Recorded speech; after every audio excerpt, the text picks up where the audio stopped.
Umepekto ang mga parusa ni Donald Trump sa Russia sa hindi inaasahang paraan. Itinigil ng malalaking kumpanya ng langis ng China ang pagbili ng langis mula Russia dahil sa bagong parusa ng Amerika, kahit hindi direktang apektado ang mga kumpanyang Chino. Ang tinutukoy ay ang PetroChina, Sinopec, China National Offshore Oil Corporation at Xinhua Oil. Sa ngayon, hindi muna sila bibili ng langis mula sa Russia na dinadala sa pamamagitan ng dagat. Kasabay nito, halos hindi na bumibili ng langis ang India mula Russia dahil sa parusa ng Estados Unidos. Malapit nang bumagsak sa zero ang pagdaloy ng langis ng Russia papuntang India matapos magpatupad ng mga parusa ang Estados Unidos laban sa Rosneft at Lukoil. Iniulat ito ng Bloomberg sources mula sa mga kumpanya ng langis sa India. Sabi ng mga top manager ng pinakamalalaking taga-proseso sa India, dahil sa mga parusa, halos imposible na ang transaksyon sa mga supplier mula Russia. Kaya, dapat itigil ang operasyon ng mga kumpanyang ito bago Nobyembre 21. Sa nakalipas na 3 taon, Russia ang pangunahing tagapagtustos ng langis sa India. Ngayon, mapipilitang bumalik agad ang mga Indian refinery sa pagbili ng langis mula sa gitnang silangan. Ayon sa mga eksperto, posibleng magpatuloy ang China sa pagbili ng langis mula Russia, hindi tulad ng India. Pero ngayon, natatakot na rin sila sa mga sekundaryang parusa at gaya ng nakikita natin, tinatanggihan na nila ang ganitong mga posibilidad. Nalaman din natin na sa Oktubre, 30 personal na makikipagkita si Trump kay Xi Jinping. Opisyal na ang impormasyong ito. Ngayon, talakayin natin ito ng mas detalyado. Ang pangalan ko ay Alexei Pichi, ngayon ay ika-24 ng Oktubre sa kalendaryo. Talakayin natin ang paksang ito ng sabay-sabay. Pero bago tayo magsimula, hinihiling ko na mag-subscribe kayo sa channel na ito, mag-like at pakisulat na rin ang kahit anong komento ninyo sa episode na ito. Mag-subscribe din sa Telegram channel kong Pichi Newson, ang link ay nasa video description. Doon kami agad nagpo-post ng bagong balita. Kung gusto ninyong suportahan ang channel na ito sa YouTube ng pinansyal, maaari ninyong gawin ito sa pamamagitan ng kahit anong donasyon o bayad na subscription gamit ang sponsorship sa YouTube. Makikita sa video description ang lahat ng link at gabay. Nakanote rin doon. Suportahan ang channel. Alexei Pichi. Pumili kayo ng format na pinakakomportable para sa inyo. Magpapasalamat ako sa kahit anong suporta mula sa inyo. Kaya, opisyal na tumutol ang China sa mga bagong parusa ng Estados Unidos laban sa Rosneft at Lukoil. Sa Beijing, sinabi nila na ang ganitong mga paghihigpit ay walang batayan sa pandaigdigang batas at hindi inaprubahan ng United Nations Security Council. Dito, nagmamaang-maangan ang mga Chino. Alam nilang may Russia sa United Nations Security Council, hindi sila papayag sa parusa laban sa sarili nila. Kalokohan yon. Sinabi ng China, pangunahing kasosyo sa kalakalan ng Rusya na neutral sila sa digmaan at umiwas kondenahin ang pananakop ng Moscow sa Ukraine. Noong 2022, China bilang tugon sa bagong parusa ng Estados Unidos, sinabi ni Guo Jiakun, kinatawa ng Ministry ng Ugnayang Panlabas ng China na laging tinututulan ng China ang mga unilateral na parusa. Bilang sagot sa isa pang tanong tungkol sa pahayag ng Pangulo ng Amerika na si Donald Trump na maaaring magkaroon ng malaking impluwensya si leader ng China na si Xi Jinping kay Putin sa mga kondisyon ng pagtigil ng digmaan. Ayon kay Guo, ang dialogo at negosasyon lang ang tunay na solusyon sa krisis sa Ukraine. Pero ano ang kawili-wili dito? Kahit may opisyal na pahayag, tumigil pa rin ang mga kumpanyang pag-aari ng Estado ng China sa pagbili ng langis mula Russia matapos magpatupad ng parusa ang Estados Unidos laban sa Rosneft at Lukoil. Partikular na tinutukoy dito ang mga kumpanyang PetroChina, Sinopec, China National Offshore Corporation at Xinhua Oil. Ipinapahayag na dahil sa pangamba sa posibleng mga parusa, hindi bababa sa panandali ang panahon, iiwasan nila ang mga kasunduan kaugnay ng langis ng Russia na dinadala sa pamamagitan ng dagat. Samantala, ang Unipec na isang sangay ng kumpanyang Sinopec ay tumigil na sa pagbili ng langis mula sa Russia noong nakaraang linggo pa. Alam niyo ba kung bakit? Dahil noong nakaraang linggo, ipinataw ng United Kingdom ang mga parusa laban sa Rosneft at Lukoil.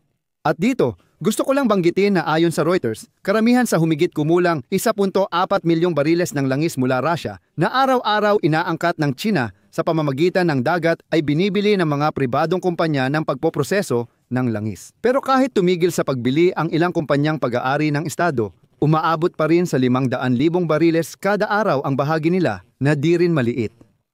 Ang dalawang pinakamalalaking kumpanya ng langis ay matagal nang nagbebenta ng karamihan ng langis nila sa China sa pamamagitan ng mga tagapamagitan, hindi direkta, para makaiwas sa parusa ng United States. Inaasaang titigil na rin ang mga pribadong kumpanya sa pagbili ng langis ng Russia matapos ang mga kumpanyang pag-aari ng Estado ng China upang makita ang epekto ng posibleng parusa. Tinitingnan lang ng mga Chino kung ano ang susunod na gagawin at kung ligtas ito. Dito nagsisimula ang pinakakapanapanabik na bahagi. Makikita sa desisyon ng kagawaran ng pananalapi ng Estados Unidos na nagbigay si Trump ng palugit hanggang Nobyembre 21 sa lahat ng katuwang ng Rosneft at Lukoil sa pagpapatupad ng mga parusa. Putulin ang ugnayan o mapatawan ng sekundaryang parusa ng Estados Unidos. Ibig sabihin, inaasahan pa rin ang mga sekundaryang parusa na alam ninyo. Totoo, hindi automatiko ang mga parusang ito. At bawat kaso ay titingnan ng kagawaran ng pananalapi ng Estados Unidos, na binanggit sa kanilang press release na ang pangunahing layunin ng mga parusa ay hindi ang magparusa, kundi ang baguhin ang asal ng Rusya. Malalaman natin sa Nobyembre 21 kung gaano kaseryoso ang mga parusa at kung maaapektuhan ang mga kumpanyang Chino kung hindi pa napapaniwala ni Putin si Trump na nagbago na siya ng mas mabuti. Kapag nagpatupad na si Trump ng sekundaryang parusa sa mga tagapaghatid at mamimili ng langis ng Rusya, lalo na sa China. Maniniwala lang lahat na umalis na siya sa mga Ukraino, pero nagpa siya ang mga kumpanyang Chino na pansamantalang umiwas muna sa langis ng Rusya kahit panandalian lang para mabawasan ang posibilidad na mapasailalim sila sa mga parusa. Para sa China, komplikado ang sitwasyon dito. Pwedeng gamitin ng Chino at Ruso ang Shadow Fleet oil tankers para magdala ng langis ng Rusya nang di mahuli ng parusa. Ayon sa balita, maaaring sumali ang Amerika sa paghuli ng Europa sa Shadow Fleet ng oil tanker na tumutulong sa Rusya iwasan ang parusa ng kanluran. At kapag nangyari yon, sobrang hirap na ng sitwasyon para sa China. Pero hindi pa dyan nagtatapos ang lahat. Dahil sa bagong parusa ng Amerika, ayon sa Reuters, napaisip muli ang India sa kanilang pag-aangkat. Kaya, ang pinakamalaking pribadong kumpanya sa India na Reliance Industries, pangunahing mamimili ng langis ng Russia, ay planong bawasan o itigil ang pag-aangkat mula Russia. Nire-review ngayon ng Indian Oil, Bharat Petroleum at Hindustan Petroleum ang lahat ng kontrata para matiyak na hindi direkta sa Rosneft at Lukoil galing ang supply. Sa India, gaya sa China, nag-aalala rin sila sa sekundaryang parusa.